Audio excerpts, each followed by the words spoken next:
Alternator wiring. As part of little things that I'm doing, I am running the ground into the I guess inside firewall on here. And the reason I'm doing that is because when I would do the shutoff switch and the car was running, since it has an alternator and I had the positive hooked up to this switch, it wouldn't shut off the car. So I'm gonna go with the ground. And the reason that I did that initially is because my friend's drag car was wired like that with the positives hooked up to the switch, but he doesn't have an alternator. And now that I'm smarter, I'm switching it up. I bolted these two wires together. Unfortunately, an entire spool of this is like $100, and this length of wire goes all the way to the front of the car, so I wasn't willing to run a new length of wire, at least for the time being. And then I got my grounds hooked up to the shutoff switch, and maybe when I run the car and I turn off the switch, it'll actually shut off. I did some research on how to do the shutoff switch with an alternator, and I should have done some research because, well, I guess I didn't really understand this. Like, once the alternator's running, it's basically like having two batteries in parallel. So even though this battery shut off, I have, the alternator would still ground out and produce a charge. So I'm a little bit stupid, and what I actually need to do is I need to run the alternator power cable from there to here, not disconnect the grounds. I'll split the powers again. Here's what's happening with the alternator wiring. The wiring used to be like that, where the wire was going here, obviously with an eyelet, but I'm just gonna connect it to some 8-gauge wire, run it all the way to the back of the car at the battery. So I wired the alternator cable into the battery side of the switch. When I click the switch, it all shuts off. Taillight wiring. I finally got my hands on some taillight connectors. The reason being is that's pretty corroded in there. I guess I could sand it, but it's just easier to put in new connectors. This one's pretty good still. Same with that one. I could probably touch that up. But I'm just gonna wire in these two ones. Watch as I disconnect some wiring connectors and then resolder them together. Now to get on to the important part. I'm going to read you some fun facts about my favorite Civil War general, Ambrose Burnside. Ambrose Everett Burnside was born May 23rd, 1824, and died September 13th, 1881.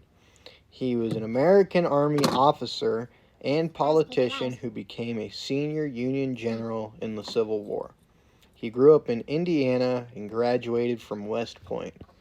Ambrose Burnside was the 3-time governor of Rhode Island, a senator, and a successful inventor and industrialist. The main reason he is my favorite is because the term sideburn is named after Burnside. You see, you switch the burn on the side, now you have sideburn. It is odd to me that he had mutton chops, however, which then connected into his mustache. He basically had a beard without the chin. He did not possess sideburns like Elvis, who eventually became well known for them, and that's probably what you think of when you hear side and burns in successive order. After graduating West Point, Burnside was commissioned as a brevet second lieutenant in the 2nd U.S. Artillery. He traveled to Veracruz for the Mexican-American War, but he arrived after hostilities had ceased and performed mostly garrison duty around Mexico City. At the close of the war, Lieutenant Burnside served 2 years on the western frontier protecting western mail routes through Nevada to California. In August of 1949, he was adventuring but took an arrow to the neck during a skirmish against Apaches in Las Vegas, New Mexico. Burnside was promoted as general of all Union armies after George McClellan was deemed useless because of McClellan's unwillingness to make moves. And by the way, McClellan could have won the war years early if he had not been such a giant poltroon. Burnside was good-humored and fond of gambling. I admire his approach to gambling because I'm sure, as many know, 99% of gamblers quit before they hit the jackpot, and Burnside was simply not a quitter. He would gamble to his last dollar. You could say he would quit at that point, but I would call it forced retirement. He did not, however, quit. Ambrose Burnside eventually was forced to retire from the military after he too was a giant failure. He never wanted to be a general, but he took the position because he hated his runner-up, General Joseph Hooker, so much. Oddly, Burnside acknowledged his lack of capability for leadership, but continued anyway. He had a successful campaign across North Carolina, but quickly fell from grace at the draw of Antietam and brutally failed in Fredericksburg. In response to McClellan's unwillingness to move, he was ordered to do the opposite and be quite aggressive. This strategy proved too aggressive and was, quote, throwing away lives. My synopsis is that he would move parts of his army too fast, and the other parts could not keep up, so it caused disorder and thus his failure. The Union really struggled overall with competent generals, but I'm sure, as some of you know in history class, they won because of their resources. After his forced retirement upon Lincoln's assassination by a distraught theater kid, he served as Rhode Island's governor and was the first president of the National Rifle Association. Heck yeah, brother! He invented the Burnside carbine, which used a special brass cartridge, which he also invented. It contained a bullet and powder, but no primer. Very interesting. When the trigger was pulled, the hammer struck a separate percussion cap, and it caused a spark. A hole in the base of the cartridge exposed the black powder to this spark. The unique conical cartridge sealed the joint between the barrel and the breech. Most other breech-loading weapons of the day tended to leak hot gas when fired, but Burnside's design eliminated this problem. His design significantly progressed weapons technology.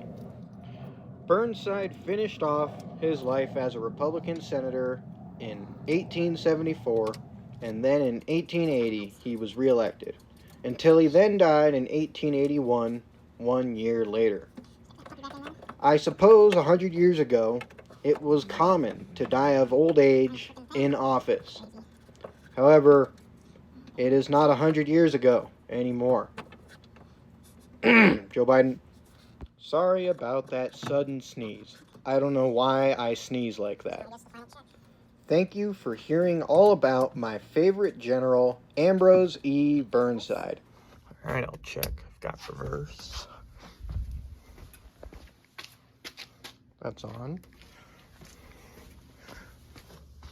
How about flashers?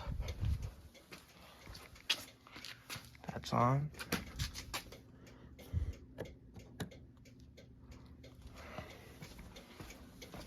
Got lights.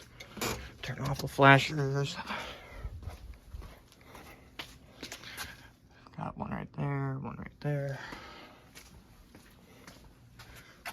And then I gotta check for brakes, which I have to depress the pedal. I'm just gonna pretend it works. Yay, mission success.